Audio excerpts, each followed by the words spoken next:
Friends, welcome to Meenakshi vlog.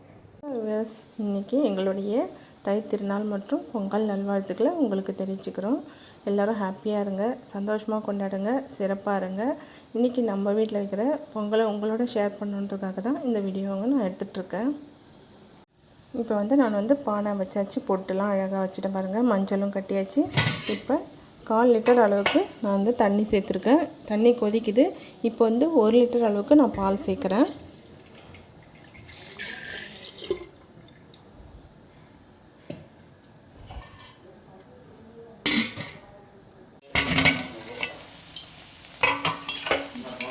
பால் நல்லா பொங்கி வந்துடுச்சு. இப்போ நான் பாசிப்பருப்பு சேர்த்துக்கிறேன். நான் முன்னாடியே ஊற வச்சுட்டேன். 1 கப் அளவுக்கு இது இதோட சேர்த்துக்கலாம்.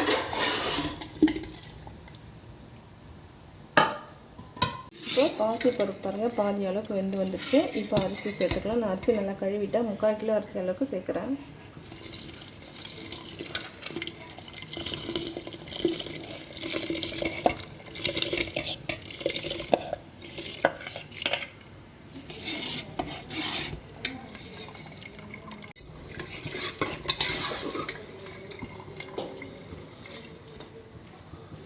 பொங்கல் நல்லா கெட்டியாகிடுச்சு பாருங்கள், நல்லா வெந்து வந்துடுச்சு.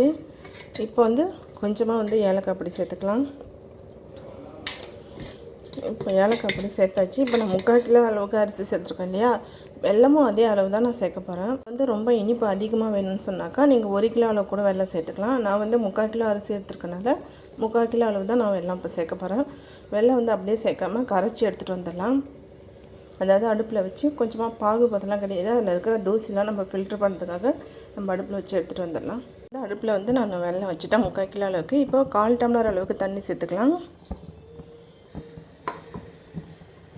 இப்போது வெல்லம் நல்லா கரைஞ்சி வந்துடுச்சு பாருங்கள். பாகு பதெல்லாம் எதுவும் கிடையாது, இதில் தூசிலாம் இருக்கும் இல்லையா, அதை ஃபில்ட்ரு பண்ணுறதுக்காக தான் இந்த வெல்லத்தை நான் காய்ச்சிறேன்.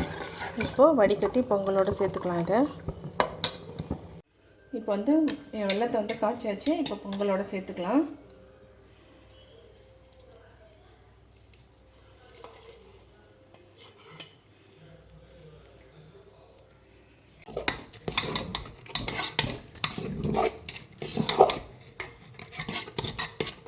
இப்போ பொங்கல் பாருங்கள், நல்லா வெல்லம் கலந்து நல்லா எல்லாமே ரெடி ஆகிடுச்சு. பொங்கல் ரெடி ஆகிடுச்சு. இப்போ நம்ம முந்திரி திராட்சை தாளித்து சேர்த்துக்கலாம். இப்போ பக்கத்தில் நெய் சேர்த்துட்டோம் ஒரு பாத்திரத்தில். இப்போ நெய் காஞ்சிடுச்சு. இதில் முந்திரி சேர்த்துக்கிறேன்.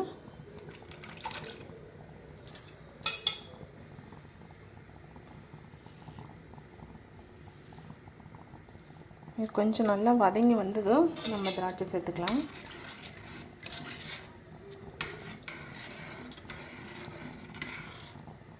அரிசி கொஞ்சம் பொங்கல் நிறையான்றதுனால நான் நெய் கொஞ்சம் கூடுதலாகவே சேர்த்துருக்கேன். உங்களுக்கு தேவையில்லாமல் நீங்கள் கூட கம்மி பண்ணிக்கலாம்.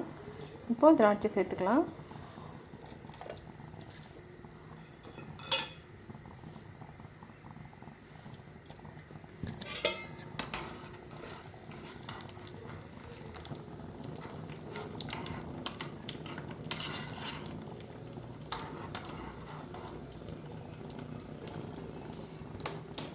முந்திரி திராட்சைலாம் நல்லா ரெடி ஆகிடுச்சு. இப்போ பொங்கலோடு சேர்த்துக்கலாம்.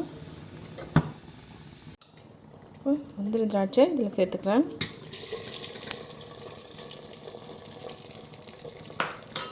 நல்லா மிக்ஸ் பண்ணி எடுத்துக்கலாம்.